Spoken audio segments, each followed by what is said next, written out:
In my TX4, which I had, which was a Euro 5 TX4, I would put between 25 and 35 pounds a day diesel. I said, on this, if I do one charge at home and run on generator, I'm using between 7 and 12 pound a day. If I do the 2 charges, yesterday I put 5 pound in. It's a win-win. Fuel-wise, I used to spend around 4,000 to 5,000 a year, and now I'm probably spending between 1,500 to 2,000 a year.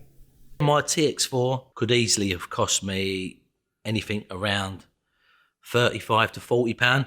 I am actually saving about £100 a week in fuel cost. You've got to be quite savvy on where to charge and how much money to spend on charging.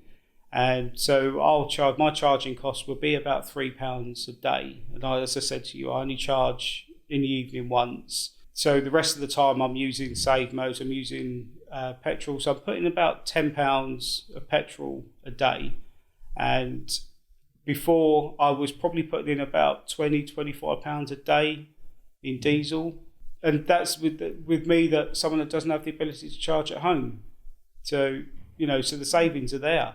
Although the cab's more expensive than outgoing models, it's much more economical to run than anything I've had before.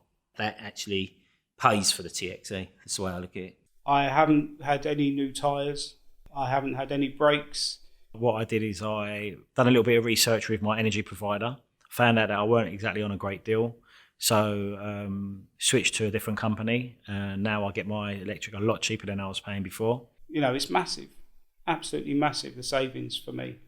I'm not an aggressive driver, so I think if you drive carefully, I mean, obviously you're going to save more money. There is an extra saving if that's what you want to do. It is about the way you drive the cab. Well, to be fair, the vehicle's a bit more expensive than my last vehicle.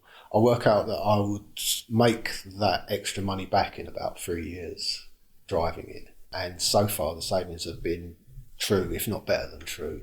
So I'm well on schedule to make that back